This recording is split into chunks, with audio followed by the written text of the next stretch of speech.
Hi hello everyone, कसे आहात तुम्ही सगळे? आय होप तुम्ही सगळे खूप छान आहात आणि आपापल्या आयुष्यात खूप पुढे जात आहात. आणि आजचं जे रीडिंग आहे ते तुमच्या आवडत्या व्यक्तीबद्दल आहे. सध्या तुमच्या आवडत्या व्यक्तीच्या मनात तुमच्याबद्दल काय विचार सुरू आहेत याचं रीडिंग आज आपण इथे करणार आहोत. तर नेहमीप्रमाणे मी नक्की एक गोष्ट सांगेन की हा जो काही रीडिंग आहे, हे जे काही रीडिंग आहे ते जनरल असणार आहे. त्याच्यामुळे कोणाशी रेझोनेट होऊ शकतं, कोणाशी नाही होऊ शकत. सो प्लीज हे स्वतःच्या मनात हे विचार धरून चाला. आणि हे रीडिंग जर का तुम्हा सर्वांशी ज्या लोकांशी रेझोनेट होत असेल तर प्लीज तुम्ही मला कमेंट्समध्ये कळवा. आणि आता आपण पाहूया की सध्या तुमच्या आवडत्या व्यक्तीच्या मनात तुम्हाला घेऊन काय विचार सुरू आहेत. ठीक आहे, ऑप्टिमिस्टिक राहा आणि सगळं पाहूया आता आपण नक्की काय रीडिंग येतं इथे. ठीक आहे, बऱ्याचदा आपण एकमेकांपासून खूप दूर असतो किंवा जरी आपण नेहमी रेग्युलरली जरी भेटत असतो आपल्या आवडत्या व्यक्तीला, मग ती कोणी असू शकते ना, तुमची गर्लफ्रेंड असू शकते, कोणी बॉयफ्रेंड, तुमचा क्रश, कोणी पार्टनर असू शकतो. आणि त्याच्या मनात आपल्याबद्दल नक्की काय विचार सुरू आहे आपल्याला नेहमी पडलेला प्रश्न असतो, जो आता ह्या रीडिंगमधून मी सोडवण्याचा प्रयत्न करते. होप्सो हे तुम्हा सर्वांशी रेझोनेट होईल. पहिलं कार्ड आलेलं आहे 10 ऑफ सॉर्ड्स.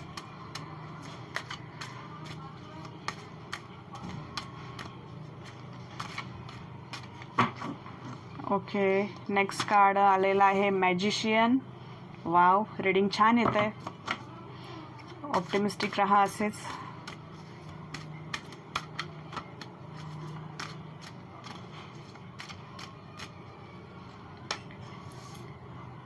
Seven of वँड्स.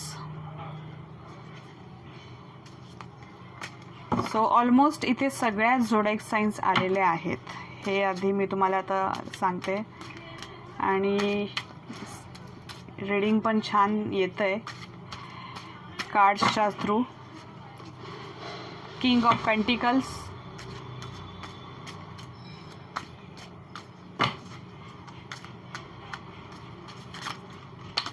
अजून एक कार्ड आलेला आहे डेव्हिल. Okay,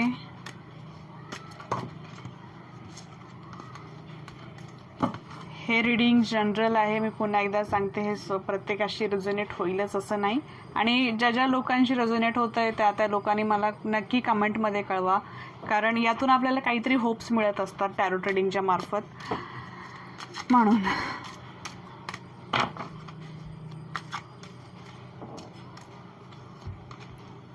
hermit. ठीक आहे, hermit. Next,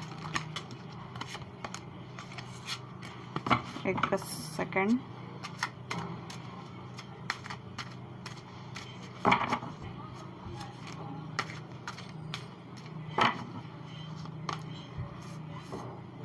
ten of pentacles पुन्हा आलेलं आहे कार्ड. सॉरी, 10 ऑफ पेंटिकल्स हे कार्ड आलेलं आहे आणि इथे किंग ऑफ पेंटिकल्स आलेलं आहे. मला असं वाटतंय तुम्ही सोलमेट मध्ये असू शकता. आणि तुम्हा सर्वांचं म्हणजे इथे एक ग्रुप असा आहे की मी सांगते हळूहळू, थांबा. आणि एस ऑफ वँड्स हे कार्ड आलेलं आहे आणि बॉटम ऑफ द डेकमधून आलेलं आहे नाईट ऑफ कप्स. ठीक आहे,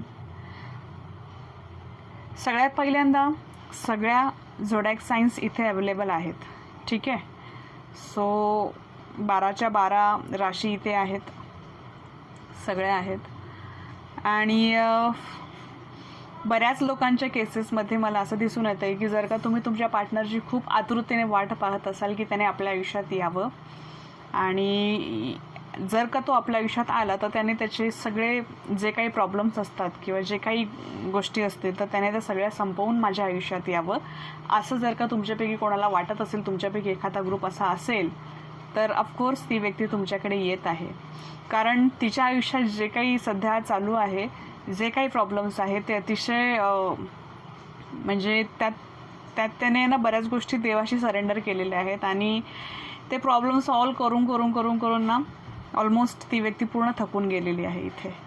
आणि त्यात तिला विक्टरीसुद्धा मिळालेली आहे, त्यात तो विनसुद्धा झाले म्हणजे विजयी झालेला आहे. आणि इथे मी तुम्हाला एक सांगते, 10 ऑफ पेंटिकल्स आणि 10 ऑफ सॉर्ड्स आणि 10 ऑफ पेंटिकल्स इथे 10-10 2 वेळा नंबर आलेला आहे. म्हणजे मला ना इथे अशी सोलमेटसारखी एनर्जी येत आहे. म्हणजे तुम्हाला कळतं आहे की तुमचं एखादं खरंच असा एखादी व्यक्ती आपल्या आयुष्यात असते आणि आपल्याला असं वाटत असतं की हीच आपली परफेक्ट व्यक्ती आहे. तशी जर्नी, ज्याला सोलमेट जर्नी असं म्हणू शकतो आपण, तसा प्रकार जो इथे आहे. आणि तुमच्या आयुष्यात ती जी कोणी व्यक्ती असेल तिचं जर का आपल्यापैकी एखादा ग्रुप असा सुद्धा असू शकतो की जर का ती व्यक्ती सध्या कुठल्या थर्ड पार्टीशी असेल, मग थर्ड पार्टी कुठली असू शकते. सपोज ते प्रॉपर्टीच्या कामात बिझी असू शकतात, सपोज त्या कुठल्या एखाद्या व्यक्तीमध्ये इन्व्हॉल्व असू शकते म्हणजे थर्ड पार्टी. आणि किंवा अजून कुठल्या म्हणजे फॅमिलीच्या मॅटर्समध्ये ती व्यक्ती जर का बिझी असेल तर ऑफकोर्स ती जी थर्ड पार्टी किंवा ती जी डेव्हिल एनर्जी आहे ती सुद्धा इथे आहे. त्याच्यामुळे ह्या सगळ्या गोष्टींशी ती व्यक्ती फाईट करते. म्हणजे थर्ड पार्टी असंही नाही की म्हणजे ती व्यक्ती कोणा तिसऱ्या व्यक्तीसोबत ठीक आहे. तर म्हणजे मला तुम्हाला एवढंच सांगायचं आहे की थर्ड पार्टी म्हणजे तुम्ही असं मनात आणूच नका की कुणा म्हणजे ती कुठल्या व्यक्तीसोबत बिझी असेल. आता प्रत्येकाला आपापली केस माहिती असेल. काही लोकांची थर्ड पार्टी म्हणजे कोणीतरी तिसरीच व्यक्ती त्यांच्या आयुष्यात आली असेल. काही लोकांच्या थर्ड पार्टीमध्ये काही प्रॉपर्टीचे टेन्शन असतील, काही फॅमिलीचे टेन्शन्स असतील. तर अशी डेव्हिल एनर्जी किंवा जी डेव्हिल एनर्जी ज्या अशा राक्षसी एनर्जीने तुम्हाला दोघांना वेगळं केलेलं आहे, तर अशा एनर्जीपासून ती व्यक्ती आता मुक्त झालेली आहे. आणि तुमच्या रिडिंगमध्ये मॅजिशियनचं कार्ड आलेलं आहे. म्हणजे ऑफकोर्स ती व्यक्ती तुमच्याबद्दल खूप काही असं छानसा विचार करते आणि तुमच्याकडे परत येण्याचा विचार करते. आणि त्यासाठी ती स्वतःला इमोशनली आणि जर का ती खरंच सध्या त्यांच्याकडे जर का पैशांची अडचण असेल तर ती स्वतःला असं करिअर म्हणजे स्वतःचं करिअर डेव्हलप करून स्वतःचं आयुष्य पुन्हा बांधायला सुरुवात करते आणि ती पुन्हा तुमच्याकडे येण्याचा प्रयत्न करते. स्वतःचं नवीन आयुष्य सुरू करण्याचं तुमच्याकडे येण्याचा त्या व्यक्तीचा प्लॅन आहे. आणि तुम्ही स्वतः एक काळ असा सुद्धा येईल तुमच्या आयुष्यात की खरंच ती व्यक्ती तुमच्या आयुष्यात येईल आणि तुमच्या आयुष्य एकदम असं सुंदर मॅजिकली आणि ब्लेस्ड होऊन जाईल. ठीक आहे. आता ती जी समोरची व्यक्ती जी आहे ती ऑफकोर्स ती थोडीशी स्ट्रॉंग आहे, फॅमिली ओरिएंटेड आहे आणि बऱ्याच गोष्टी म्हणजे त्याच्या स्वतःच्या आयुष्यात त्याच्या पर्सनल आयुष्यात कितीही काही असलं तरी ती व्यक्ती सुरुवातीला फॅमिलीला महत्त्व देणारी आहे. ठीक आहे.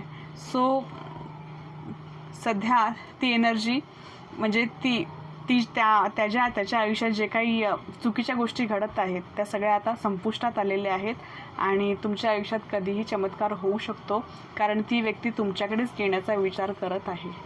ठीक आहे. आणि ती व्यक्ती ऑफकोर्स एक दिवस तुमच्याकडे येणार आणि सगळ्या गोष्टी तुमच्या अपूर्ण राहिलेल्या ज्या इच्छा आहेत त्या खरंच पूर्ण होतील आणि सगळं काही छान तुमच्या आयुष्यात एक ब्लेसिंग्स प्राप्त होईल तुम्हाला. ठीक आहे. आणि ऑफकोर्स मी तुम्हाला अजून हे सुद्धा सांगेन की ती व्यक्ती खरंच तुमची आठवण काढत असते. त्या व्यक्तीच्या मनात तुमचे विचार येत असतात. ती व्यक्ती तुमच्याकडे येऊ पाहते आणि त्यासाठी ती स्वतःचं आयुष्य पुन्हा एकदा बिल्डअप करायला लागलेली आहे.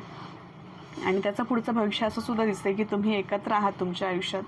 तुमच्या आयुष्यात भरपूर मिरॅकल्स घडतील, जे पॉझिटिव्हली मिरॅकल्स घडतील आणि ज्या काही डेव्हिल एनर्जी म्हणजे जी काही वाईट निगेटिव्ह शक्ती ज्या आहेत किंवा ज्याला काळा जादू असं म्हटलं जातं, ब्लॅक मॅजिक जे काही म्हटलं जातं मराठीमध्ये, ते सगळं तुमच्या आयुष्यातून निघून जाईल आणि सगळं काही एकदम ते छान.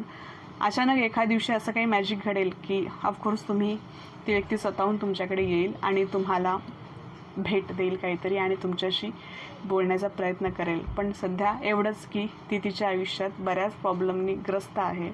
खूप प्रॉब्लेम्स आहेत त्या व्यक्तीच्या आयुष्यात आणि याच्यामध्ये ती पूर्ण अशी म्हणजे तुम्ही पाहू शकता ही जी व्यक्ती आहे ती पूर्ण कशी एकदम सरेंडर झालेली आहे. पण हे प्रॉब्लेम सगळे संपुष्टात आलेले आहे. ते मी तुम्हाला पहिलेही सांगितलं आणि आताही तेच सांगते.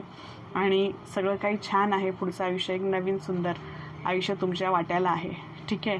सो जे कोणी काळजीत असतील की सध्या माझी व्यक्ती काय करत असेल किंवा कुठे असेल, कशी असेल, तर ऑफकोर्स याच्यात एवढंच दिसतंय ती खूप बिझी आहे. तिच्या अडचणींमध्ये तिच्या आयुष्यात भरपूर काही निगेटिव्ह एनर्जी तिच्या आजूबाजूला आहेत आणि यातून ती वाट शोधण्याचा प्रयत्न करते आणि यातून तिला मार्ग मिळतोय.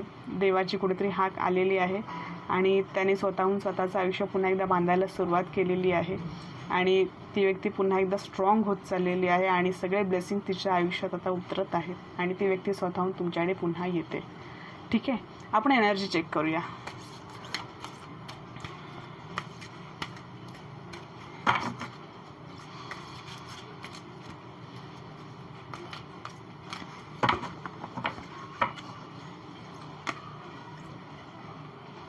सिक्स चक्र, आर्कएंजलचं कार्ड आहे.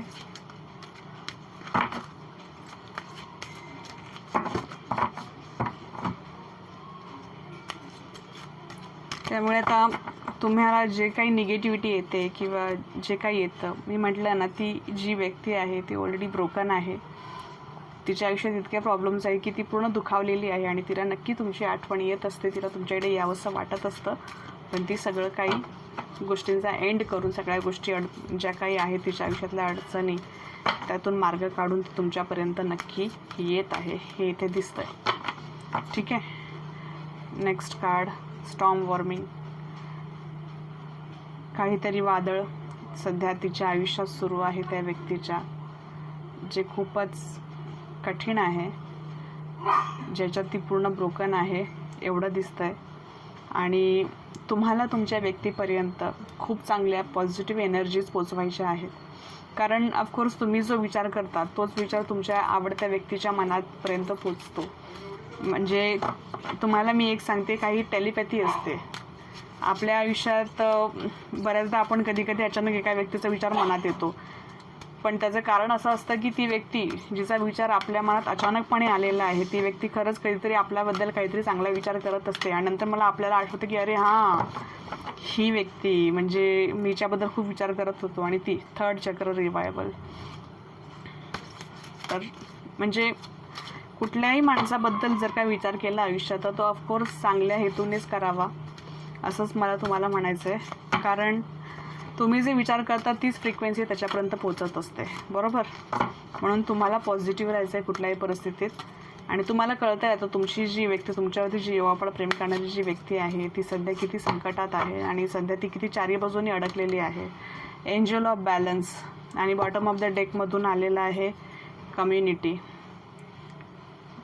तर अशा वेळी तुम्हाला त्या व्यक्तीपर्यंत पॉझिटिव्ह वाईब्स पोचवायच्या आहेत. तुम्हाला तुमच्या सिक्स चक्र, म्हणजे तुम्हाला अतिविचार करायचा नाही, ओव्हर थिंकिंग नको, सरेंडर व्हायला शिका, देवाचं नामस्मरण करायला शिका. थर्ड चक्र म्हणजे ऑलमोस्ट तुम्ही स्वतःला भरपूर, जेव्हा थर्ड चक्र तुमचं व्यवस्थित नसतं तेव्हा तुम्हाला बऱ्याचदा ॲसिडिटीचे प्रॉब्लेम, बाकी इतर हेल्थचे प्रॉब्लेम येतात. ठीक आहे, तर तुम्हाला तुमच्या आयुष्यात खूप बॅलन्स आणणं सध्या महत्त्वाचं आहे. कारण तुम्ही ज्याच्यावरती खूप जीवापाड प्रेम करता ती व्यक्ती सध्या कुठल्या तरी विचित्र संकटात आहे. प्रत्येकाला आपापली केस माहीत आहे, कदाचित तुम्हाला ती संकट माहीतसुद्धा असतील. ठीक आहे, मग ह्या सगळ्यातून मुक्त ती व्यक्ती होत आहे. या सगळ्या राक्षसी एनर्जीमधून ती व्यक्ती बाहेर पडत आहे आणि ती तुमच्यापर्यंत पोहोचत आहे. आणि कम्युनिटीचं कार्ड यासाठी आलेलं आहे की ती सध्या, ती जी कोणी व्यक्ती आहे ती आता सध्या कुठल्याही सोशल साईट्सशी म्हणजे कनेक्टेड नाही आहे. म्हणजे ती व्यक्ती तुम्हाला जे काही सोशल साईट्स असतात, फेसबुक, इंस्टाग्राम वगैरे, जे काही व्हॉट्सअप वगैरे असेल किंवा सामाजिक वगैरे जे काही असतील, समाजापासून ती व्यक्ती सध्या दूर आहे. कारण ती सध्या खूप एकटी राहत आहे, कारण की तिच्या आयुष्यात भरपूर वादळ सुरू आहे. ती स्वतः दुखावलेली आहे आणि त्यामुळे अशा अवस्थेत तुम्ही स्वतः चिडचिड करून उपयोग नाही. उलट अशा अवस्थेत त्या व्यक्तीला साथ देणं गरजेचं आहे, हेच मी तुम्हाला इथे सांगेन. I hope so he reading तुम्हाला पटलं असेल. आणि आता थोडे आपण मेसेजेस चेक करूया, ती व्यक्ती तुम्हाला काय मेसेज सेंड करू इच्छिते. ठीक आहे,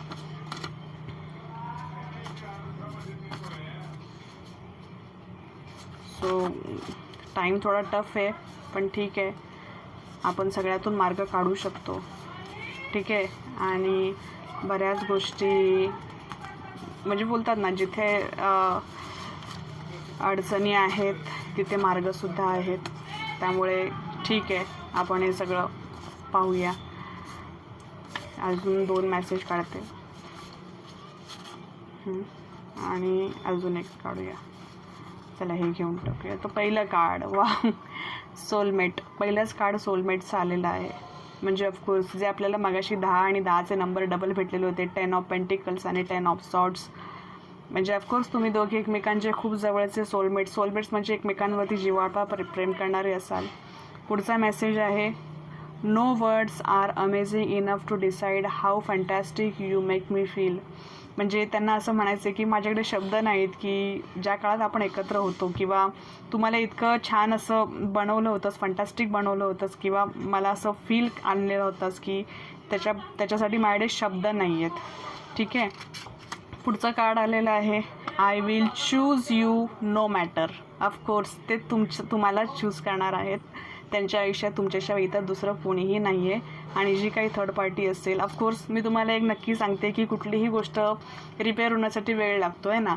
एक जागा खाली करण्यासाठी, म्हणजे तुम्हाला जर का त्या जागेवर जायचं असेल तर पहिली जी जागा आहे ती खाली करावी लागेल आणि त्यासाठी देवाची व्यवस्था सुरू असेल. Of course I miss your voice. मला तुझा आवाज ऐकायचा आहे किंवा मी तुझा आवाज खूप मिस करत आहे. Do you miss me the way I miss you. मी जशी तुझी आठवण काढतोय तशी तू माझी आठवण काढतेस का किंवा काढतोस का. तर ऑफकोर्स तुमची व्यक्ती ज्याच्याबद्दल तुमचा विचार सुरू आहे या संदर्भातलं जे आपलं रीडिंग होतं, तर ऑफकोर्स या रीडिंगमधून आपल्याला इतकं नाही समजले की ती व्यक्ती आपली आठवण काढते की नाही, तर आपल्याला हे सुद्धा समजलेलं आहे की ती व्यक्ती सध्या काय फेस करते, कुठल्या फेजमधून जात आहे, हे सुद्धा आपल्याला यातून दिसलेलं आहे. सो प्लीज, ती व्यक्ती खरंच तुमची आठवण काढते आणि ती तुमच्याकडे येत आहे, पण सध्या सगळ्या गोष्टी सॉर्ट आऊट करूनच ती तुमच्याकडे येणार आहे. सो प्लीज सगळ्यांनी छान राहा, कुठल्याही गोष्टीचं टेन्शन घेऊ नका आयुष्यात. सगळं काही सरेंडर करा आणि पुढे जात राहा. Thank you so much. Bye. Take care.